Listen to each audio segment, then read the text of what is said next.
Hello everyone, welcome back to a new video. In this video, we will be doing timing analysis using the Prodigy I3C-EX-PD protocol analyzer. So we have already made the necessary configuration as you can see in the I3C network. First we will send one private write and read frame along with the repeated start condition. As you can see in the script we have provided as a stop condition as false. Once I emulate this particular frame, in the decoded result you can see private write and private read frame along with the repeated start condition. That also you can see in the plot view. So in the plot view, now we will do the timing analysis using this particular some of the utility features that are provided on the plot view. Before that, whatever the frames we have sent from the controller side, you can see we have provided the TCAS value, which is clock after start condition, as 2000 nanoseconds, and we have provided the frequency which is 5 megahertz, and we have provided clock to data delay 10 nanosecond, and also the setup time for repeated start is 20 nanosecond and the setup time for the stop condition is 15 nanosecond. We will verify the same timing parameters using the plot view also.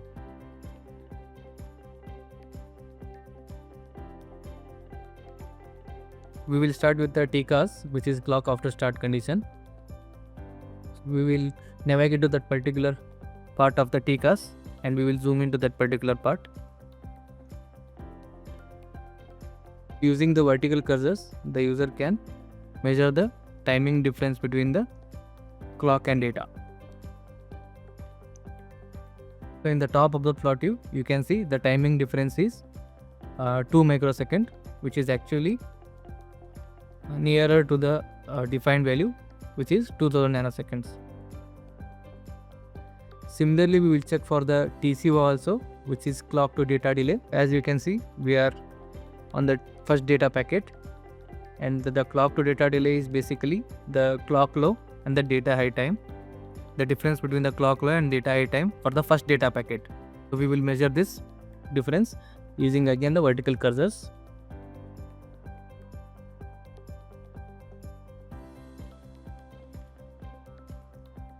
You can see which is almost 15 nanosecond, and we are defining the clock to data delay as a 10 nanosecond, which is again closer value to the defined value, as we have some 4 nanosecond resolution on the plot view.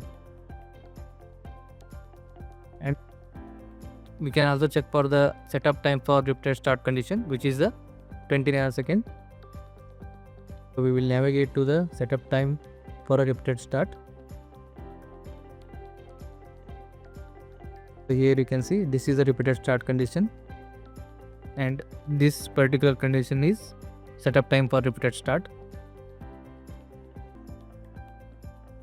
So again, using vertical cursor, we will measure the setup time for repeated start.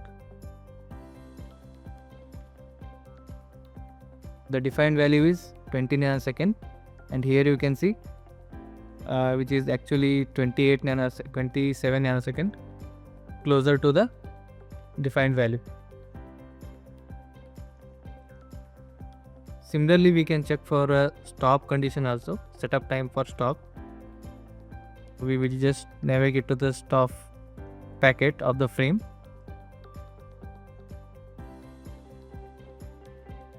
And using this particular vertical cursors again, we will measure the timing difference. So using this vertical cursors again, we will measure the timing difference, and here you can see the timing difference between the clock rise time and the data rise time is approximately 56 nanoseconds. It's approximately 56 nanoseconds, which is again the closer to the defined value.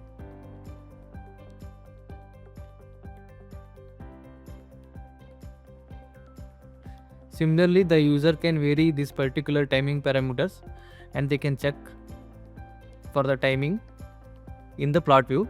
So we will take out one more example, such as we will increase the TCAS value to 4000 and we will provide a TSU-STA, that is a repeated start setup time 50, and we will provide a setup time for stop condition 100.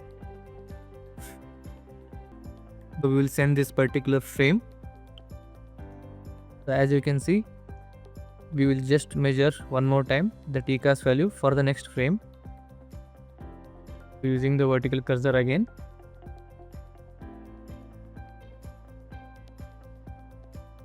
Here you can see the provided value is 4000 nanosecond and the measured value in the plot view is 4 microsecond, which is again closer to the defined value. Similarly, we will check for repeated start setup time and the setup time for stop condition also. So we are moving to the repeated start part of the frame, and again using the vertical cursors to measure the timing difference.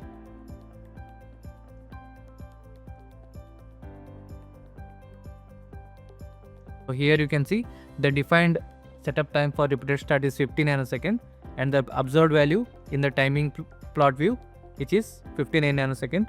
Again it is closer to the defined value. We will check with the setup time for stop condition. The defined value is 100 nanosecond. We will check whether it is matching the defined value.